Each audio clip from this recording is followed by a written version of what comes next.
Friends, will you pray with me? And as you feel so comfortable and familiar, I invite you to join in the second time through.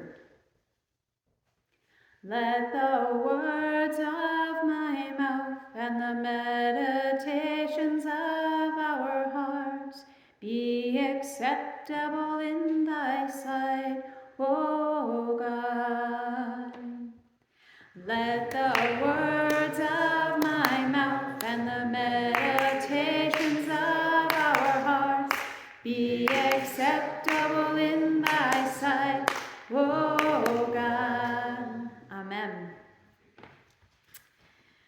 I want to begin this morning with a little caveat about our text this morning because there are ways that this text could potentially be used in harmful ways. So just a note about the way this text might sound or appear to folks with disabilities, that the healing story and many of Jesus's healing texts have been used. I know that there are many folks living with disabilities who have been approached unprompted by folks who just want to pray over them and pray for them to be fixed and to be cured. So just want to make a note of that portion. And also the couple of times in the text that they mention fear of the Jews has also been one of those supporters of anti-Semitism, and just want to make note of that as well, that was clearly not the intent. Jesus himself was a Jew, but just wanted to throw those mentions out there because I didn't want to leave this text there without saying those things. Now, those things being said, this story, and bless you all for going through listening to all 41 verses of it, is a long one, is a great example as we continue to study and ponder Sabbath this Lent. A great example of how the Sabbath is not simply meant to be only an absence of work, but a presence of healing and restoration. So this man, with his sight restored, theoretically, presumably, was then restored to community. So, in his day, being blind, he was forced to be a beggar. There was no place for him in the society. And so, with his sight restored, he is restored to community. And this is not just a physical healing for us as we consider Sabbath and healing, but a spiritual healing as well, which is different, I might note, from a cure. So often people are praying for a cure or for things to be fixed. It is different from healing. Healing can happen even when a cure to an illness does not happen. So this passage is full of questions. 15 questions. 15 written out questions. That does not include when they asked again and didn't actually specifically lay out the question. But 15 questions, most of them I would consider are the wrong questions. And we begin right in this very first verse with the disciples. Now you can imagine, Jesus is walking along, disciples are all sort of crowded around, there's people around too. They see the beggar, and they're like, psst, ask him. You ask him. No, you just ask him. So, Rabbi, tell us, who is the one who sinned that this man is blind? Him or his parents? You can imagine Jesus. Take a moment. Wrong question. Have you been listening to nothing that I've been saying? Neither the man nor his parents. Interesting, just a little note on that phrase that he then leads with he was born blind so that we may know the glory of God. That "so that" is a complete insert of translation, in that the Greek just doesn't translate quite right to English. So that sort of connection there is something that has been inserted by translators to try and sort of make the Greek make sense, just so it's not necessarily a causation. So my question for you is, how often Do we seek guidance or healing, comfort or restoration, understanding of some sort? We doggedly pursue God and a resolution to what is on our minds and our hearts, and never consider that we might be asking the wrong questions or overlooking the answer right in front of us because it doesn't fit our narrow standards or beliefs, or because the answer that we're perceiving makes us uneasy. Jesus says towards the end of this passage, "I came into this world for judgment, so that those who do not see may see, and those who do see may become blind." And this immediately reminded me of a phrase that I have often used as a source of my call to preaching, but came from a journalist, Finley Peter Don, and he was writing as his alter ego, Mr. Dooley, whose famous quote about newspapers actually has been used quite a bit for churches and preaching, which is, "Comfort the afflicted and afflict the comfortable." So this is Jesus saying, "I have come so that the blind may see, and those who see may become blind." Like the Pharisees, right? Sometimes we are often like the Pharisees who keep resisting any notion of the divine or holy origin of the man's healing. Despite repeated evidence in front of them, they're like, no, that can't be it. That can't be it. Because, and they have all the reasons. But they just refuse to see what is in front of them and the evidence presented. Now, sometimes, if we are lucky, we might get a flash, a moment of insight. And most often it's while we are doing something completely mundane, like feeding the cows in a cold barn. I love these couple lines of Wendell Berry's. First is, "We are living in the world it happened in when it first happened." We are in, he's sort of referring to and remembering the birth of Jesus. We are living in this same world that happened in. It reminds me of Charlie Brown's Christmas, when Frida is, they're all gathered to do their play, and Frida is complaining about Pigpen's dust taking the curl out of her naturally curly hair.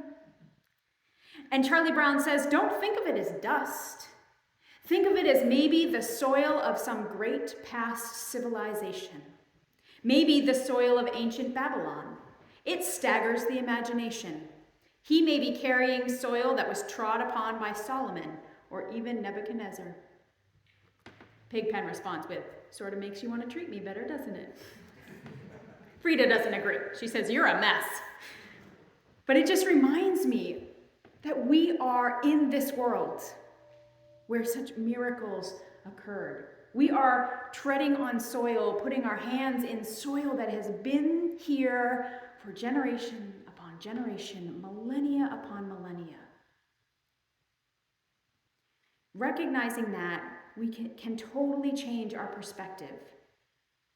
Barry says, "And we are here as we have never been before, our place holy, although we knew it not." Sort of like the return, or the start of the return to normal things after the COVID shutdown. How many of you remember that first time walking into the sanctuary? All of a sudden, the things that we took so for granted, going outside, being around people, hugging people. I remember when we first, it was it's okay if you hug. You wear masks, but it's okay if you can hug people. And it was like this miracle. But even before that, just to be in each other's presence was something amazing that we had never even considered to be amazing or miraculous. Yeah, you show up, you go to church, you walk in, you come, you sit in the sanctuary, you go, you do the service, you're fine. And all of a sudden, that shift, that moment, I think 4 years later, we're sort of starting to forget that and going right back into our normal routines.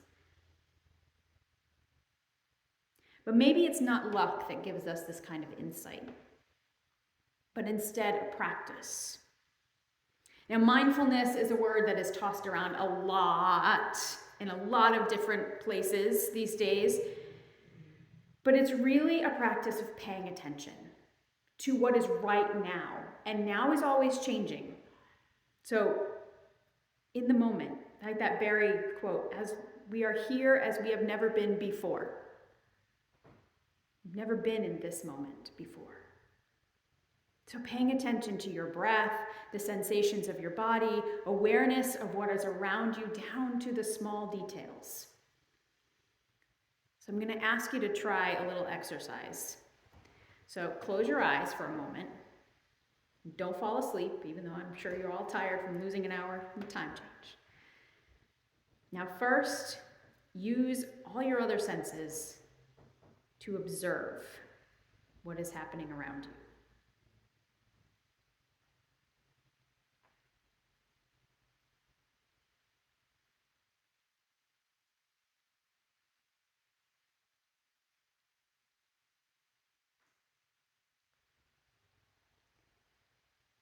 In a moment, when you open your eyes, not quite yet, but when you open them, I want you to look around as if you are seeing this space for the first time. Ready? Open your eyes.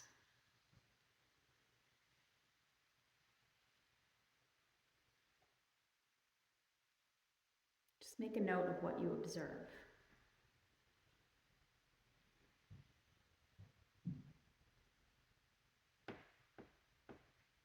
So I want to offer you two challenges, invitations. Been spending a lot of my Lent offering invitations to you for this coming week. The first is to practice mindfulness.